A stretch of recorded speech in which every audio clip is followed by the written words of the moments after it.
It's hard to believe that they were maps, but that's exactly what they were.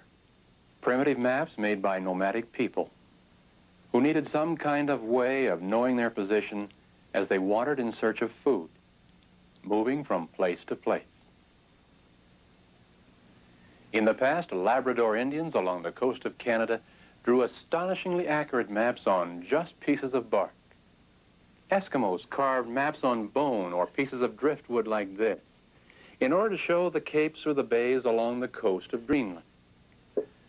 The early natives on the Marshall Islands in the Pacific Ocean made charts using a framework of bamboo in order to remind themselves how to navigate from one island to another. These simple devices were made from observations alone, without any basis of scientific measurement that we know of. Yet they were very effective in recording information.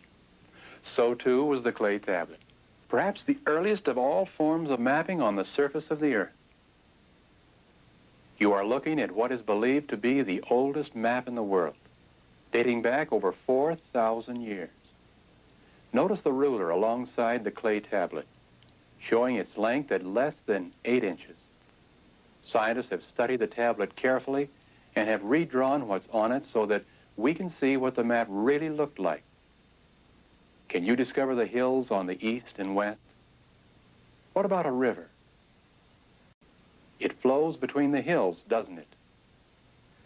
The map was discovered in some ruins in an ancient land called Mesopotamia. Today we know this area as the country of Iraq, located here in a region we call the Middle East. This was where the Babylonians lived a long time ago. As far as we know, the Babylonians were the first people to make maps based on mathematics. Many of those early people who studied science and astronomy were convinced that the earth was indeed round. In fact, 500 years before the birth of Christ, they made this simple tablet of clay, on which they scratched what perhaps is one of the first attempts at a world map. It shows the world as a disk, with Babylon at the center, ringed by the earthly ocean. At this same time in history, the Greeks began putting down their own ideas about what they believed the earth to be like. Notice that the country of Greece centers here in the eastern Mediterranean region, not far from Babylon and the country of Egypt. The Greek capital of Athens was an important center of power, of art and culture, and most importantly, of trade. This was their world, centering around Athens.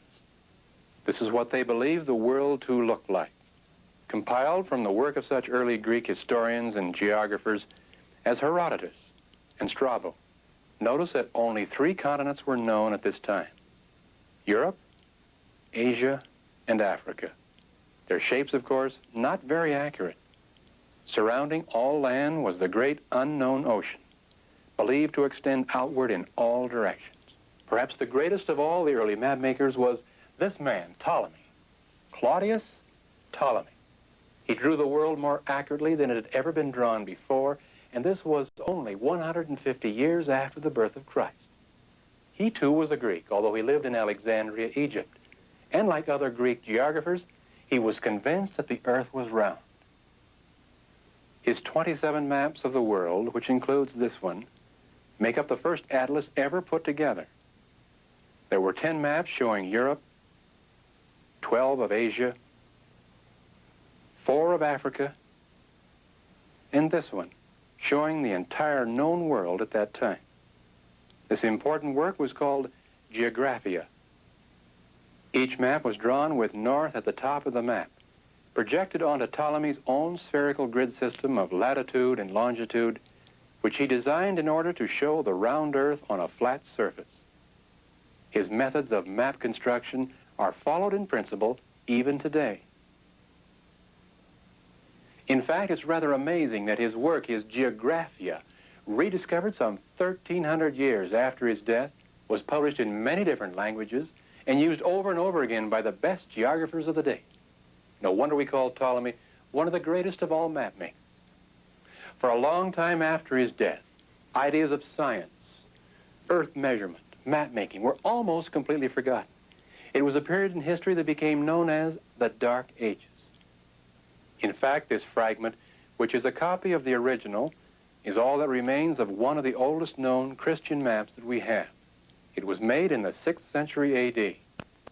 Looking closely, you can distinguish several ships on a sea of water, which is really the Dead Sea, the day-forming part of the boundary between Israel and Jordan. Over here is depicted the city of Jerusalem. Maps of this period were often made by monks whose knowledge of the world was limited by the boundaries of their abbeys. They drew the world as they thought it should be, not as it was. Jerusalem was often the center of the map, and since it was east of the Mediterranean world, the top of the map was oriented to the direction of east, not north. This medieval map-making looked fancy enough, but it wasn't very useful. By the 1500s, a new age had awakened the world, the age of exploration, of discovery, of conquest. Men in small ships like this set sail to find new lands to the west, to gain fame and fortune, and to prove that the world was round. Even before this ship sailed west in 1492, a German by the name of Martin Behm had already constructed the world's first globe. Today in Nuremberg, Germany, you can actually see this large original globe, showing the Earth as he believed it to be. Notice that he colored the great ocean black and then filled it with writings of different colors to explain his world. He even named cities in Asia from the extraordinary tales of Marco Polo, whose travels most people only half believed. Of course, in less than a year's time, Behm's globe was out of date, because a man by the name of Christopher Columbus not only changed history, but changed all maps of the world as well. One of Columbus's navigators on his trip to the New World was a map maker of some skill. His name, Juan de la Cosa. Thanks to his carefully kept records and drawings, we have one of the earliest maps to show any part of the New World. I know what you're saying. I can't make sense out of it. One reason is that Juan de la Cosa drew the map with west to the top of the map. Let's turn it 90 degrees so that north is to the top and west to our left. There, that's better. Now let me add some words to help you become oriented to the map. Columbus sailed west from Spain and eventually discovered a number of the islands here in the West Indies. Do you notice the many crisscross lines that radiate out in all directions from the many compass windroses, as they are called? Putting such lines on maps was a style of map-making referred to as portolan charts. Such charts were very helpful to ship's navigators because you'll notice they include only the names of cities, landmarks, rivers, along coastal regions where ships would sail and need such information. Also, the wind compass lines would help plot a course to follow on water. If you're going from A to B, merely follow the compass line marked with an arrow, which is a compass course of 90 degrees east. This man was also helpful to captains who sailed ships and to the navigators who plotted courses on their maps. His name was Gerhardus Mercator. You've heard me speak of him before, especially in relationship to this map, which was named after him. Mercator, with the aid of mathematics, worked out carefully such a projection. Remember, the parallels and meridians form 90-degree angles with each other everywhere on the map. The map is accurate only at or near the equator. Towards the polar regions, there is a good deal of distortion. Greenland, for example. Mercator, however, designed his 1569 map for ships, for navigators who were having to constantly change their compass course when traveling from one place to another. On the Mercator projection, however, a true compass course from A to B is a straight line, cutting across every meridian at the same angle, in this case, 45 degrees northeast. You set your heading only once, at 45 degrees. Eventually, you'll sail into port at point B. In this period of history, new maps, accurate maps of all kinds, were becoming increasingly important to countries like England, France, Holland, Spain, and Portugal. For these were the countries that were sending men in ships to the far corners of the world, especially to the New World, to claim new land for new colonies. By 1540, Francisco de Coronado had moved north from Mexico into what is now the southwestern part of the United States. He was looking for the fabled 7 cities of Cibola and the golden treasure that supposedly was there for the taking. Instead, he found a desert-like land filled with mountains, cut by several large rivers, and lived in by Indians who built their homes in a fashion he called pueblos. But his maps were the first of this part of the New World, a beginning for other explorers to build upon, to fill in, to make use of. The same can be said for this man, Samuel du Champlain, a Frenchman who was one of the early explorers and map makers in what became the country of Canada. Between 1603 and 1616, he not only made detailed charts of the North American coastline, but founded as well the settlement of Quebec, besides discovering 2 of the Great Lakes and the one which bears his name. He wrote many accounts of his travels, and his map of 1612 was one of the first ever made of the interior of America.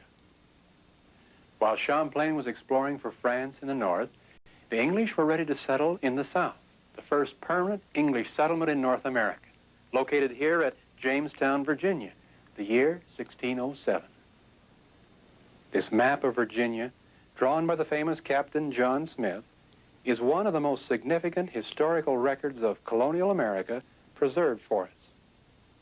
Captain Smith was not only very accurate in his mapping technique, but he detailed over 200 Indian names and settlements we otherwise would have never known about.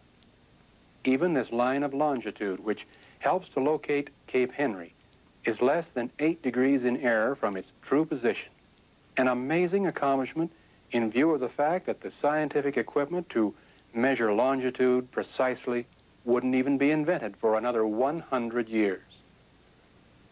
Thank goodness for men like Champlain and Captain John Smith. Today, our continent has been explored and pretty well settled in most regions, but we still need maps, simply because we will always be finding our way from one place to another on the surface of this earth. But to the early map and globe makers, we owe much. The mathematics of Babylon, the genius of Ptolemy, the courage of Columbus, the projection of Mercator, the skill of Captain John Smith. These and a great many more people helped to map this world of ours. Who knows, perhaps one day you'll make your contribution too.